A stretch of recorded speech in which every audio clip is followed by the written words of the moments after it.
Thank you, Honorable Chairperson, sir. Why have we all gathered here today? It is because the government of the day wishes to have a discussion on our national song, Vande Mataram, in the 150th year of its birth. हम ध्यान से आपकी बात सुने, राजनाथ जी और PM साहब दोनों। बहुत खूबसूरत है हर बात, लेकिन अगर दिल भी होता तो क्या बात होती? The irony is not lost on us parliamentarians present here, or on a billion-plus Indians who we represent, that we are living in an India today where real unemployment among the youth is upwards of 20%. That we are choking in a national capital where AQI routine levels are over 800, when the centre is purposefully starving non-BJP states of their Manrega, their housing, and their water dues, where millions of people are being subjected to a hurried, arbitrary process of mass disenfranchisement, when in session after session, we in the opposition are bullied, browbeaten, and prevented from raising pressing issues of national importance, suddenly the government finds it so important, so necessary, so urgent to discuss the historical complexities of a song. What is even more ironic is the claim that the hate and divisiveness in today's India can be linked back to this song. And by the way, just 2 weeks ago, on November 24, 2025, the Rajya Sabha Parliamentary Bulletin published a section on parliamentary customs and conventions, where it explicitly informed all members that the decorum and the seriousness of the proceedings of the House requires that there should be no Jai Hind, Vande Mataram, or any other slogans raised in the House. So Vande Mataram, in your view, as of last week, placed on record in a parliamentary bulletin as a slogan that was both indecorous and non-serious. And yet, you suddenly want to discuss it for 10 hours in this House. Why? I tell you why. Because, no doubt, some half-wit BJP IT cell minion has probably advised you that the Vande Mataram card, if played right, will give you an advantage to the BJP in the 2026 Bengal elections. There is no other reason behind the timing of this discussion. None at all. Take it from me. But we are delighted. We are delighted not only to be able to get this fabulous opportunity to give you a lesson in history, but also to demonstrate to you that how delving into Vande Mataram will only prove how removed you are from the soul of Bengal, from the psyche of Bengal, and how our Ma will never be hostage to your narrow electoral goals. Yes. Let the history lesson begin. What do you say? Let it begin. Bankim Chandra Chattopadhyay's two-stanza hymn, Vande Mataram, was first published in the literary journal Bongo Darshan on November 7, 1875. At that time, there were no patriotic societies or nationalistic organizations to speak of in India, except for the Indian League in Calcutta, which was founded by some patriotic Bengalis, Shishir Ghosh, Ananda Mohan Bose, Surendranath Banerjee, to rally public support against British colonial rule. The RSS and the BJP were nowhere in sight. The RSS was formed 50 years later, in 1925, and the BJP was formed 105 years later, in 1980. And incidentally, the ruling party, the Sangh Parivar, do not sing Vande Mataram. I remember this hilarious episode in 2017, I think it was, on TV, where there was a BJP spokesperson called Naveen Kumar Singh, and he was asked to sing Vande Mataram. He was looking at his mobile phone, and even then he couldn't sing it. Also, in August 2017, I remember a cabinet minister in the UP government, Baldev Singh Aulak, I think his name was, he was unable to correctly sing this song on a TV news show. In January 2019, before the last Lok Sabha election, BJP leaders held a protest where they were going to make Muslims sing the song. They themselves could not sing the song correctly, so the meeting descended into chaos, and the BJP leaders and their followers chanted slogans like, "Is desh mein agar rehna hoga, to Vande Mataram kehna hoga." So frankly, the BJP's commitment to this song is a badly scripted comedy. The British banned the use of this slogan, Vande Mataram, under the sedition laws, and banned its singing in any public place. When India's youngest freedom fighter, Bengal's brave son, Khudiram Bose, was led to the gallows in 1908, he had Vande Mataram on his lips. When in 1927, Ram Prasad Bismil walked to the gallows in Gorakhpur jail, when Ashfaqullah Khan walked to the gallows in Faizabad jail, they all had Vande Mataram on their lips. But this is the same slogan that the Rajya Sabha bulletin finds non-decorous and non-serious in the Rajya Sabha. Who in the BJP, who in the RSS, who in the treasury benches can claim even a tenuous link to the freedom struggle, that today you feel you are the guardians of Vande Mataram and will teach us Bengalis and the rest of India what its significance is? Out of 585 total prisoners in Andaman Cellular Jail, Kalapani, between 1909 and 1938, 68%, 398 were Bengali. The second largest contingent was from the Punjab, 95 revolutionaries.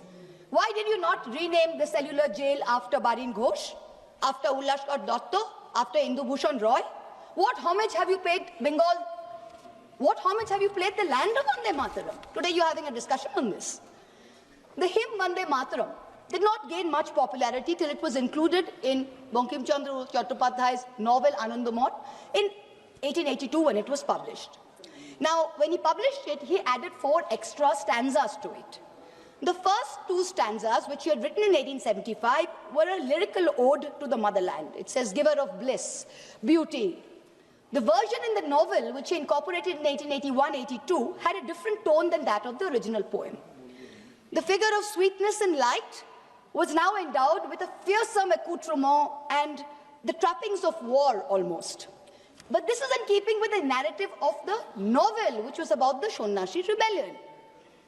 It is important to note here that in the next 4 stanzas that he wrote, Bankim Chandra Chattopadhyay used the words Shaptokoti, which means 7 crores. Now, 7 crores in the 1871 census was the population of undivided Bengal, Bihar, Orissa, and Assam. So this means that the novel, the hymn, was about Bengal. The hymn was about Bengal, and the mother he refers to is also in Bengal's concept and Bengal's context. This was not originally written as a nationalistic, pan-India song. It was not. Let's be very clear about that. So how did it become this nationalistic song? How does A.R. Rahman sing it in 1997? How? It was none other than the poet laureate Rabindranath Tagore who composed the first musical score of the song based on Desh Ragini around 1885. Rishi Bankim liked the song and the tune so much, he himself included it in the 3rd edition of his book, Anandamot, in 1886. Tagore, in 1937, writes to Nehru, and he writes to Nehru that the privilege of originally setting its first stanza to the tune was mine. When the author was still alive, Bankim died in 1894. He says, I set it to tune while Bankim was still alive. And I was the first person to sing it. So Tagore was the first person to sing it publicly before a public gathering of the Calcutta Congress in 1896. So Tagore sets the tune and he sings it publicly in the presence of Rahmatullah Saini, Dadabhai Nauroji, Surendranath Banerjee. The song gained mass popularity when? Only after 1905, when the Swadeshi movement as a reaction to Lord Curzon's partition of Bengal took place. Itinerant singers sung it in Prabhat Feris every morning to raise national consciousness. Rabindranath Tagore himself, on Raksha Bandhan Day, October 16th, 1905, led the famous anti-partition protest where Hindus and Muslims tied Rakhis on each other and said, Vande Mataram. Today, this BJP government, who claims to promote Vande Mataram, has ensured that even the moon, that moon of Raksha Purnima, that moon of Eid, has been partitioned. Hindu women can break their Karwa Chauth fast on their roof with the sighting of the moon, but a Muslim in a BJP-ruled state is forbidden from offering Eid ka namaz on his roof to the same moon. And you are blaming a song for India's divisiveness. The song was sung again during the Congress session in Benares in 1905 by Tagore's niece, Sharla Devi Chaudhurani, who replaced the Shaptokoti, the 7 crores, with Triksha Koti, which means 30 crores, which is the population of India in the last census of 1901. So this is the first time that the song is gathering up pan-national appeal. Gandhiji, in the Indian Opinion paper, he writes in December 1905 that this song is so popular. Just as we worship our mother, so is this song a passionate prayer to India. Tagore continued to use the refrain Vande Mataram almost as a slogan in some of his own songs. He says it in many of his own songs. Many of his own songs use the term Vande Mataram. The Swadeshi agitation of 1905 and 1908 saw Vande Mataram as a clarion call. The great Tamil poet Subramanya Bharati, he translated it in Tamil in 1905.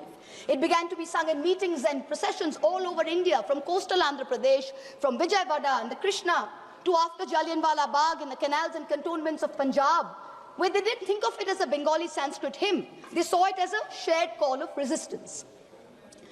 You, this government today, claim to be the guardians, the true upholders of the spirit of Vande Mataram. We've listened to the Prime Minister for an hour.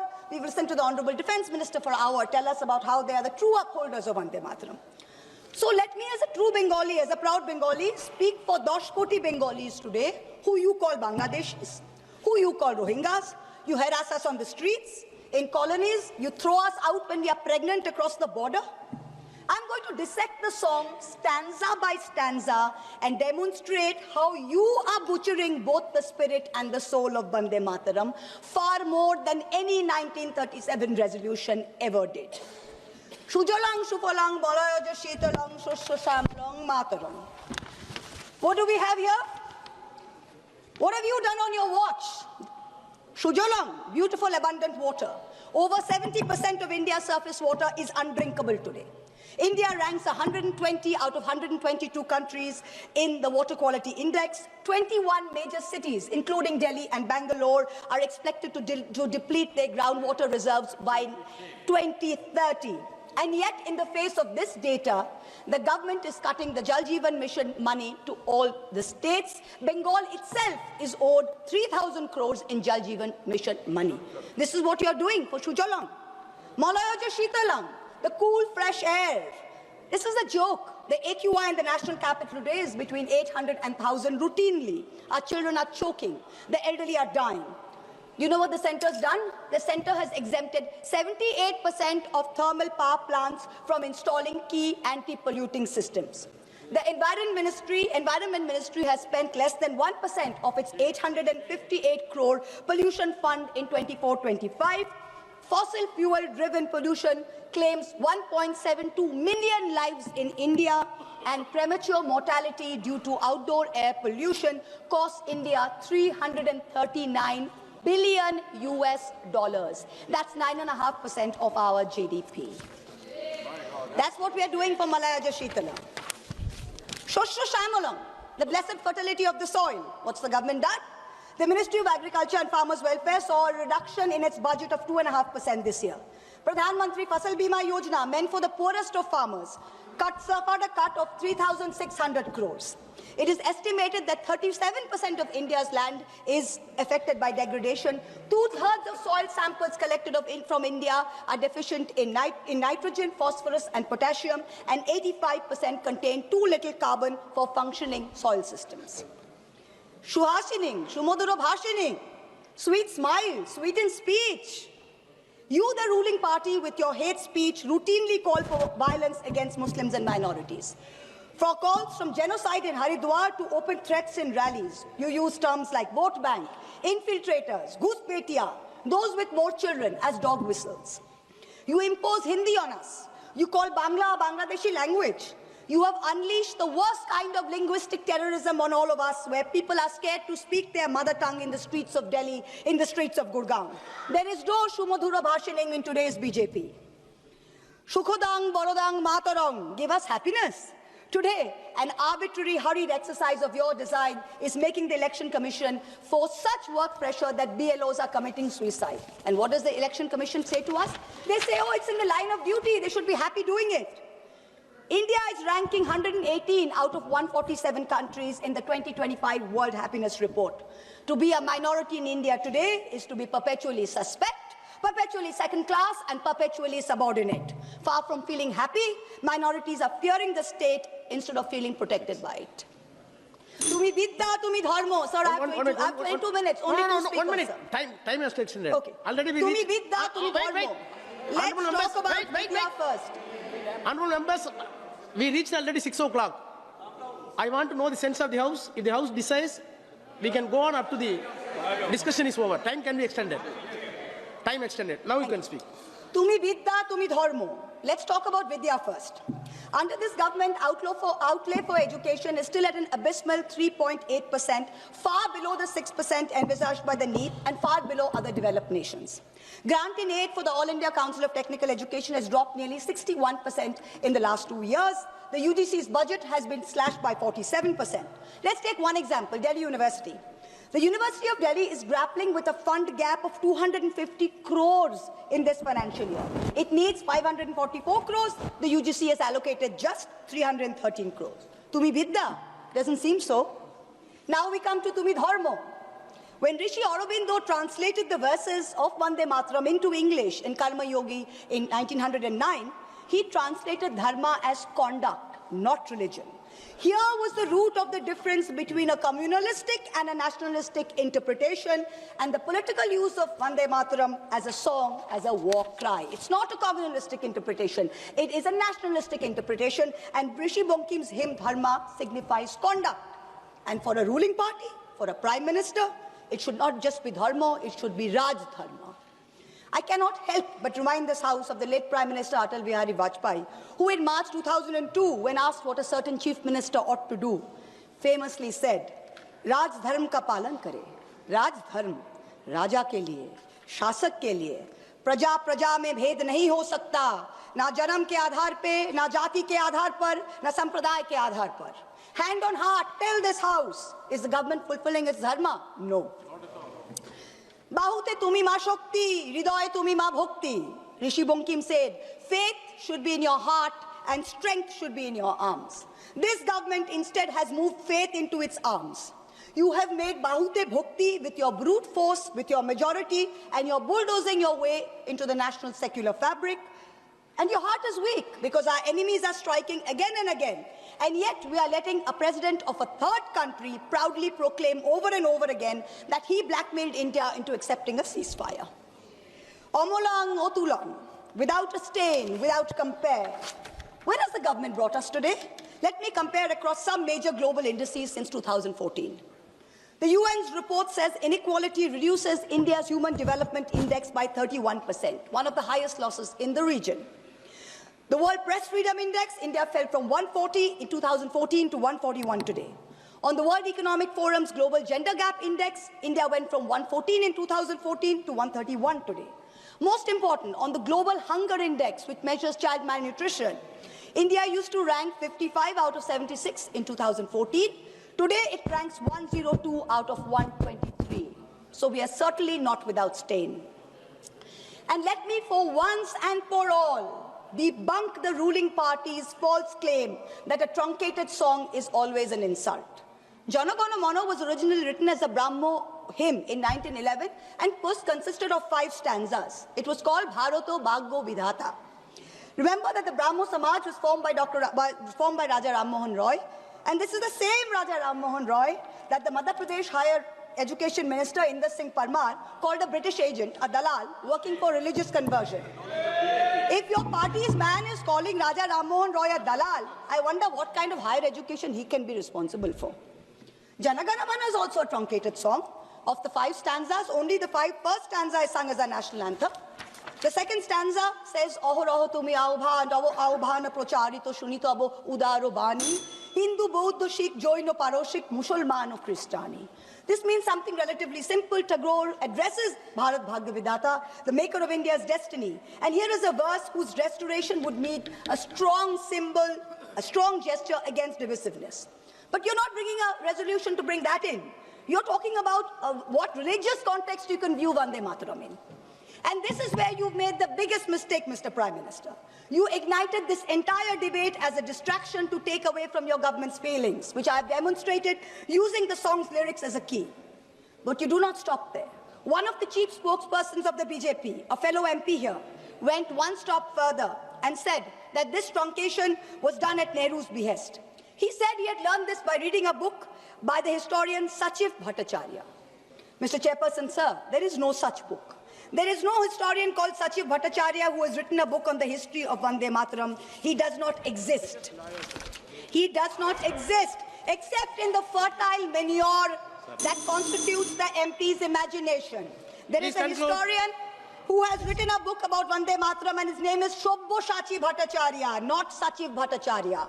The BJP dare not refer to this book, because if they do, they would have to admit that this very specific book says that the identity of the man who suggested that Vande Mataram be sung in a shortened version so as not to provoke divisive action is not Nehru. It is not Bose, it is Kavi Guru Rabindranath Tagore. So let's set the record straight. Bhattacharya is clear. First Subhash Bose, then the members of the Congress Working Committee, convening for the Calcutta session of the Congress in 1937, wrote to Tagore, asking him his views on the song.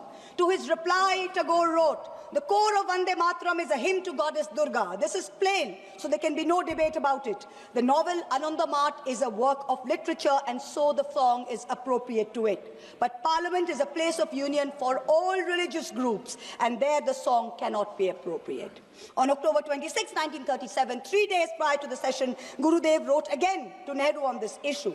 And so he, with a special relation to Vande Mataram, suggested that the first two stanzas should be adopted, and his letter profoundly influenced the resolution. Please. Last para, sir. Last para. Please.